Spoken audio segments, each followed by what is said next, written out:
October నెలలో మీనరాశిలో జన్మించినటువంటి వారికి అంటే మీనరాశి జాతకులకు గోచార ఫలితాలు ఎలా ఉన్నాయో తెలుసుకుందాం.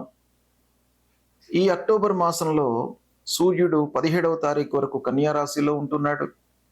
తర్వాత తులారాశిలోకి ప్రవేశిస్తున్నాడు. కుజుడు 27వ తారీఖు వరకు తులారాశిలో ఉంటున్నాడు. 27 నుండి వృశ్చిక రాశిలో సంచరిస్తున్నాడు. బుధుడు 24వ తారీఖు వరకు తులారాశిలో ఉంటున్నాడు. 24 నుండి వృశ్చిక రాశిలో సంచరిస్తున్నాడు. గురువు 18వ తారీఖు వరకు మిథున రాశిలో ఉంటున్నాడు. 18 నుండి కర్కాటక రాశిలో ప్రవేశిస్తున్నాడు.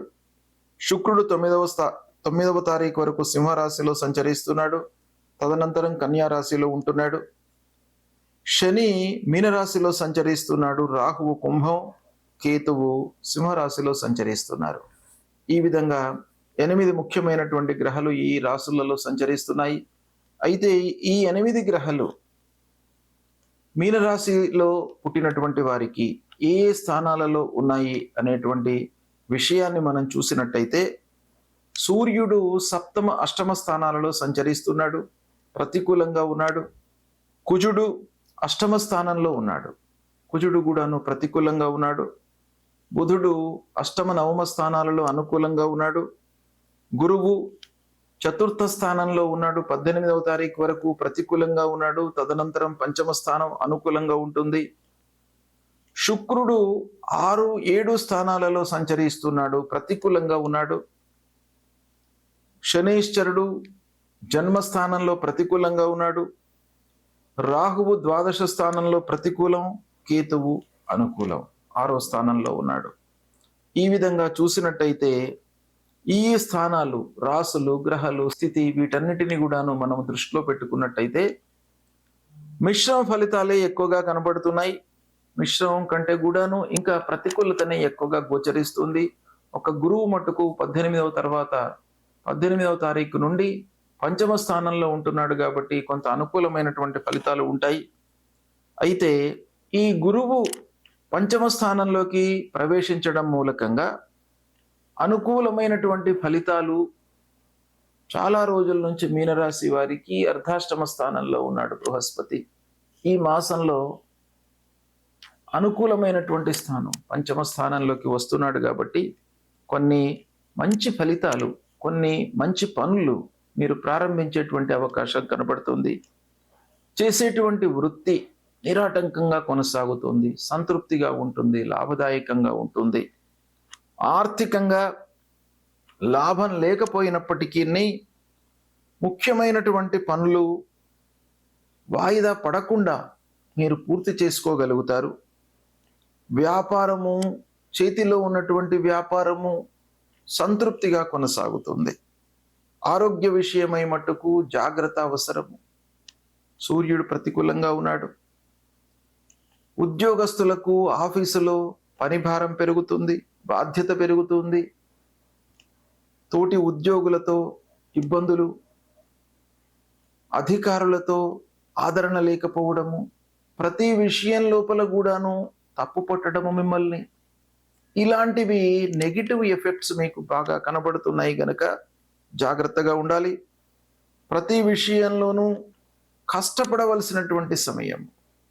అంటే మీరు ఒకసారి ప్రయత్నిస్తే ఫలితం మీకు అనుకూలంగా ఉండదు. రిపీటెడ్గా మీరు ప్రయత్నం చేస్తూనే ఉండాలి. కనుక కొంత ఇబ్బందులు ఉన్నాయి. ఇంటిలో అనవసరమైనటువంటి చర్చల మూలకంగా అశాంతి కనబడుతుంది. ఇంటి వాతావరణం, భార్య, పిల్లలు, కుటుంబ పెద్దల యొక్క సహాయ సహకారాలు లేకపోవడము, వారితో అనవసరమైనటువంటి చర్చలు మీరు చర్చించడం, అనవసరమైనటువంటి విషయాలు ముందుకు తీసుకువచ్చి ఏదో ఒక రకమైనటువంటి అశాంతి, కలహాలు, గ్యాప్ ఏర్పడేటువంటి అవకాశం ఉంది కాబట్టి జాగ్రత్తగా ఉండాలి. వాదోపవాదాలకు అవకాశాలు ఉన్నాయి.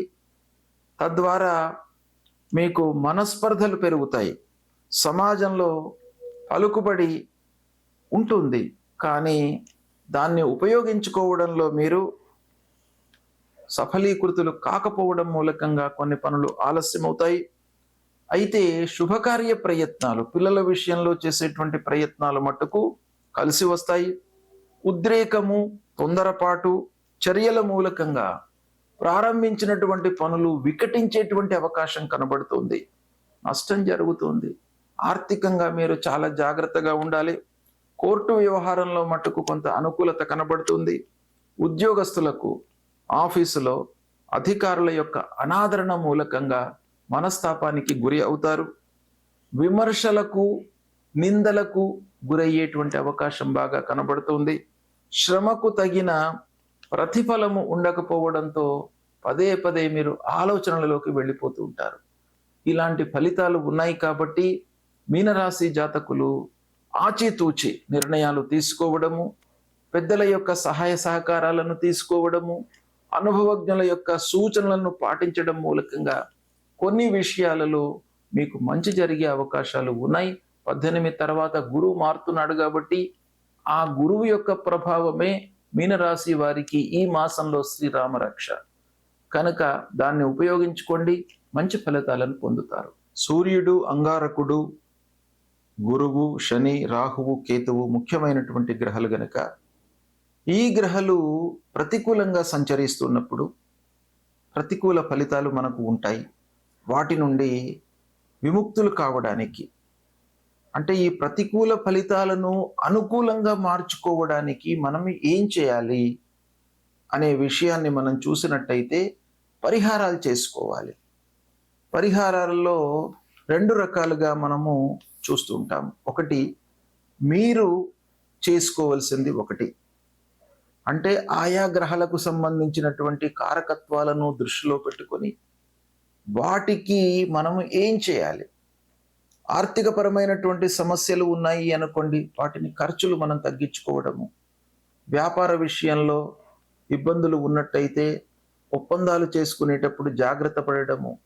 వాహనముల మూలకంగా రిపేర్లు వచ్చే అవకాశాలు ఉన్నాయి అని మనకు తోచినట్టయితే దానికి సరిపడా మనం రెక్టిఫికేషన్స్ చేసుకోవడం, ఇవన్నీ కూడా మనం చేసుకోవాల్సినటువంటి జాగ్రత్తలు, తీసుకోవాల్సినటువంటి విషయాలు.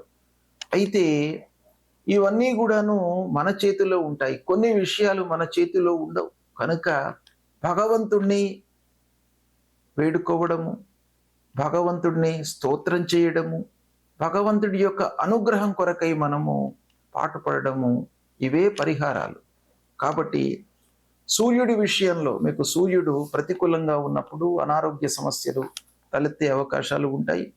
కాబట్టి సూర్యనారాయణుడికి మీరు ప్రతినిత్యం కూడాను నమస్కారం చేసుకోండి, అర్ఘ్య ప్రదానం ఇవ్వండి, ఆదిత్య హృదయం పారాయణం చేసుకోండి, మీకు అనుగ్రహిస్తాడు.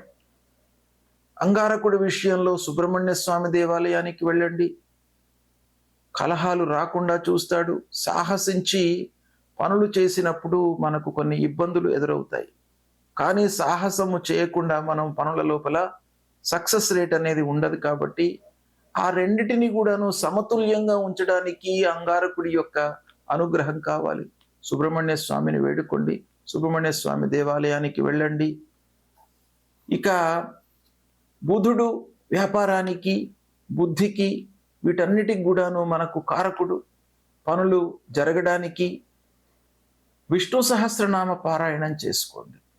విష్ణువు మీ స్థితికి అనుకూలతను కలిగిస్తాడు. కాబట్టి ప్రతినిత్యం కూడాను విష్ణు సహస్రనామ పారాయణం చేయండి, లేదా నారాయణ మంత్రాన్ని, మూల మంత్రాన్ని పఠించండి. ఇక గురువు అతి ముఖ్యమైనటువంటి గ్రహము, చాలా విషయాలలో మనకు ప్రభావాన్ని చూయించేటువంటి గ్రహము. అలాంటి గ్రహము ప్రతికూలంగా ఉన్నప్పుడు గురు విషయమై మూల మంత్రాన్ని జపించండి, దత్తాత్రేయ స్వామి దేవాలయానికి వెళ్ళండి. అన్నిటికంటే కూడాను ముఖ్యమైనటువంటిది తల్లిదండ్రులను సేవించండి.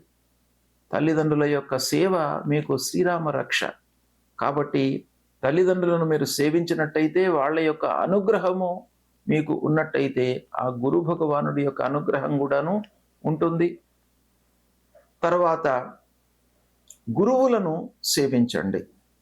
ధార్మికమైనటువంటి ప్రవచనాలు చెప్తూ లోకంలో ఒక మంచిని, సన్మార్గాన్ని నిలపడానికి ప్రయత్నాలు చేస్తున్నటువంటి వారిని సేవించండి, దర్శించుకోండి. ముఖ్యంగా గురువు విషయం లోపల మీరు మూల మంత్రం అన్నిటికంటే చాలా ముఖ్యమైనది కాబట్టి అది చేయండి. ఇక శనేశ్వరుడి విషయంలో ఏలినాటి శని ఉన్నప్పుడు, అర్ధాష్టమ స్థానంలో ఉన్నప్పుడు, అష్టమ స్థానంలో ఉన్నప్పుడు, సప్తమ స్థానంలో ఉన్నప్పుడు మనకు ప్రతికూలమైనటువంటి ఫలితాలు శని మూలకంగా కలుగుతాయి గనక శని ప్రీత్యర్థమై శనికి సంబంధించినటువంటి మూల మంత్రాన్ని ప్రతినిత్యము చదువుకోండి. ఆంజనేయ స్వామి దేవాలయానికి వెళ్ళండి, 3 ప్రదక్షిణాలు చేసుకోండి, హనుమాన్ చాలీసా చదవండి. శనేశ్వరుడికి సంబంధించినటువంటి స్తోత్రాన్ని పారాయణం చేసుకోండి. నవగ్రహ స్తోత్ర పారాయణాన్ని చేయండి. ఈ విధంగా చేసినట్టయితే శని ప్రభావము తగ్గుతుంది. ఇక రాహు కేతువుల ప్రీత్యర్థమై అమ్మవారి దేవాలయానికి వెళ్ళండి, అమ్మవారిని సేవించండి. దుర్గామాత యొక్క అనుగ్రహం మూలకంగా రాహు ప్రభావం తగ్గుతుంది. తర్వాత గణపతిని స్మరించండి. గణపతిని స్మరించడం మూలకంగా మీకు ఆటంకాలు లేకుండా ఉంటాయి. కార్యాలు సాఫల్యంగా అనుకున్నటువంటి సమయంలో మీకు పూర్తి అయ్యే అవకాశాలు ఉంటాయి. కాబట్టి ఇలాంటివి పరిహారాలను మీరు పాటించినట్టయితే ఓవరాల్గా మీరు పరిహారాలు చేసేటప్పుడు దైవ భక్తిని పెంచుకోండి. దైవం పైన మీరు నమ్మకాన్ని పెంచుకోండి. ఆ భగవంతుడి పైన నమ్మకాన్ని పెంచుకొని భగవంతుని దర్శించుకున్నట్టయితే, గురువులను ప్రేమించినట్టయితే, తల్లిదండ్రులకు సపర్యలు చేసినట్టయితే మీకు అన్నీ కూడాను అనుకూలిస్తాయి. కాబట్టి వీటిని మీరు పాటించండి. ఆ గ్రహాల యొక్క అనుగ్రహం మీకు లభిస్తుంది. శుభం.